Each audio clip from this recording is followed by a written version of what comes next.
औज़ुबिल्लाहिमिनश्शैतानिर्रजीम बिस्मिल्लाहिर्रहमानिर्रहीम। नाज़रीन, आप यूट्यूब चैनल देख रहे हैं। मैं हकीम मोहम्मद शहबाज हूँ।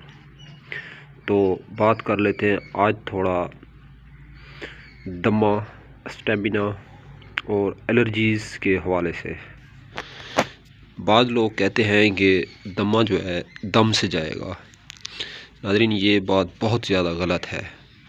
मेरा यकीन और अकीदा ये है, अल्लाह तबारक व तआला उस बीमारी को ज़मीन पर उतारते नहीं है जिसका इलाज उससे पहले ना उतार लें। तो दुआ है अल्लाह ताला रब्बुल इज़्ज़त से कि हमें ऐसे ही अपने वसाइल जिनसे कि उसने हमें माला माल किया और जड़ी बूटियाँ और इन देसी हर्ब्स से शिफा से नवाजते रहें। तो आज हम बात करेंगे एलर्जीज़ के हवाले से। एलर्जी याद रखें, कई लोगों को एलर्जी जो है अंडा खाने से होती है। कई लोगों को एलर्जी जो है किसी भी चीज़ से हो सकती है, थिंदी चीज़ से या घी वाली चीज़ से या गर्म चीज़ से या सर्द चीज़ से। तो एलर्जी की मुख्तलिफ़ किस्म की इक़साम है। डस्ट से भी एलर्जी हो सकती है, धुएँ से भी एलर्जी हो सकती है और स्मोक से भी एलर्जीज़ हो सकती है। तो ये चंद चीज़ें मैंने आप लोगों की खिदमत में अर्ज़ की हैं। इन तमाम चीज़ों से जो है एलर्जीज़ हो सकती है। तो कारपेट से भी एलर्जीज़ हो सकती है क्योंकि उसके अंदर डस्ट मौजूद होती है। तो जो बंदा रज़ाई पहनता है सर्दी के अंदर या कंबल वगैरह ओढ़ते हैं तो उन चीज़ों से भी एलर्जीज़ हो सकती हैं। तो आज हम बात करेंगे एलर्जीज़ और दमा के हिसाब से।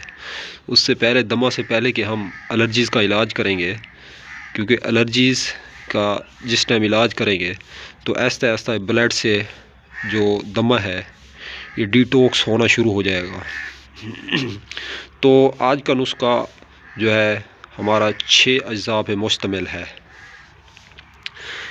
नंबर 1 अस्त खुद्दूस, नंबर 2 दालचीनी, नंबर 3 गुल बिनफ्शा, नंबर 4 गुलमंडी, नंबर 5 बरंजानेफ और नंबर 6 ज़ीरा। तो नाज़रीन, आज का नुस्खा हमारा 6 अज्जा पे मुश्तमिल है। तो ये नुस्खा बहुत ही ज़बरदस्त है नाज़रीन। दमा हो और एलर्जी हो, खांसी हो, छींकें जो है बार बार आती हों, तो छींकों का त्रियाक है और बहुत ही ज़बरदस्त नुस्खा है नाज़रीन। दिमाग कमज़ोर हो चुका हो, आसाब कमज़ोर हो चुका हो, एलर्जी की जो लोग वैक्सीनेशन करा चुके हैं, वैक्सीन करा चुके हैं, तो आराम नहीं हुआ, फ़र्क नहीं पड़ा। फौरी तौर पे तो रिलीफ़ मिलता है हमें, लेकिन बाद में जहाँ से चले थे वहाँ से शुरू हो जाता है। तो उसके लिए भी बहुत ही ज़बरदस्त और बेहतरीन दवा के तौर पे काम करता है नाज़रीन। ये नुस्खा इनहेलर के तौर पे भी काम करता है। तो बहुत बड़ी दवा है नाज़रीन एलर्जी की और दमा की। अगर आप लोग इसके अंदर इजाफ़ा करना चाहते हैं तो गुल गौज़बान भी इसके अंदर डाल सकते हैं। गुल गौज़बान जो है फूल होता है, गुल फूल को कहते हैं दरअसल बुनियादी सतह पे बेसिकली। तो आप लोग जो है अगर इसके अंदर गुल गौज़बान डालेंगे तो इस नुस्खे की तासीर और ताकत, अहमियत बहुत ज़्यादा हो जाएगी। तो कोशिश करें इसके अंदर गुल गौज़बान भी डाल दें। तो अगर इस नुस्खे के नाम तो मैंने आप लोगों की खिदमत में अर्ज़ कर दी है, नाम तो बता दिए हैं। तो इनकी जो मिकदार है, मिकदार आप लोगों ने मिकदार के हवाले बात करें, मैंने तो इनको जो है 25-25 ग्राम बनाया है, यानी कि 2.5 तोले। तो आप लोग इनको 1-1 तोला भी बना सकते हैं। आप लोग इसको 25-25 ग्राम भी बना सकते हैं। आप लोग 50-50 ग्राम भी बना सकते हैं। फैमिलीज़ के अंदर जो है 2-3 लोगों को एलर्जी है, या 1 को है या 2 को है, उसके हिसाब से। तो अगर इस नुस्खे के फ़वाइद के हिसाब से बात करें तो फ़वाइद से ये नुस्खा माला माल है। ख़ास तौर पे अम्ल तनफ़ुस, जो सांस लेने का निज़ाम होता है बंदे के जिस्म के अंदर, या जिन लोगों को सांस चढ़ती है, सांस की दुश्वारी है, सांस की ख़राबी है, सांस फूलता है, थोड़ा सा चलते हैं वज़न नहीं उठा सकते, सांस फूल जाता है। हाँ, जिन लोगों के जोड़ों में दर्द रहता है, ये बात याद रखें, जोड़ों में दर्द कई किस्म की वजूहात की बिना पे होता है।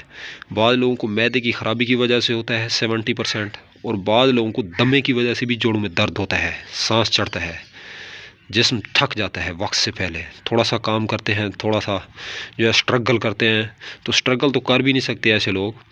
तो बहरहाल ऐसे लोगों का जो सांस होता है जल्द फूल जाता है। सांस फूलने की वजह से जिस्म जो है, जिस्म का रुआं रुआं जोड़ जोड़ दर्द करता है, गोश्त दर्द करता है। तो दर्दों के लिए नाज़रीन ये पेन किलर समझा जाता है ये नुस्खा।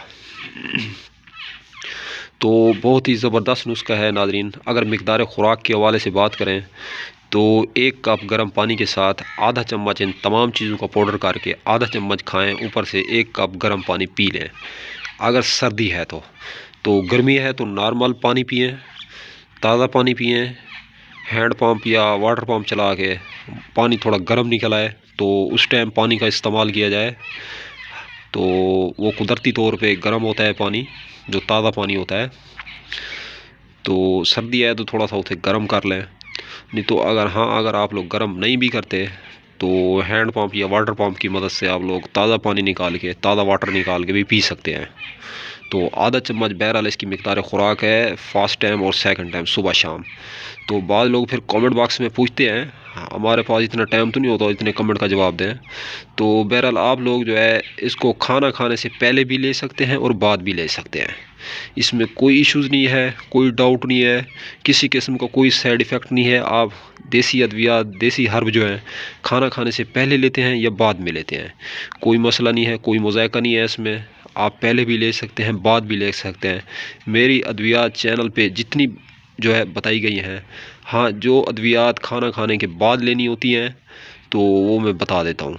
जो मैं नहीं बताता तो उसमें ये होता है कि एनीवन आप पहले भी ले सकते हैं और बाद में भी ले सकते हैं। तो नाज़रीन ये तो थी दमा और एलर्जीज़, नज़ला और ज़ुकाम के हवाले से आज का नुस्खा। और अब तक के लिए इतना ही। तब तक के लिए अपना भी ख्याल करें और अपने इस चैनल का भी। मिलते हैं इंशाअल्लाह किसी नई वीडियो के साथ। तो जो लोग हमारे यूट्यूब चैनल पे फर्स्ट टाइम आए हैं, आप हमारे यूट्यूब चैनल को सब्सक्राइब करें। तो वीडियो अगर अच्छी लगी है तो इस वीडियो को लाइक और शेयर करें। मिलते हैं इंशाअल्लाह किसी नेक्स्ट वीडियो के साथ। अल्लाह निगहबान।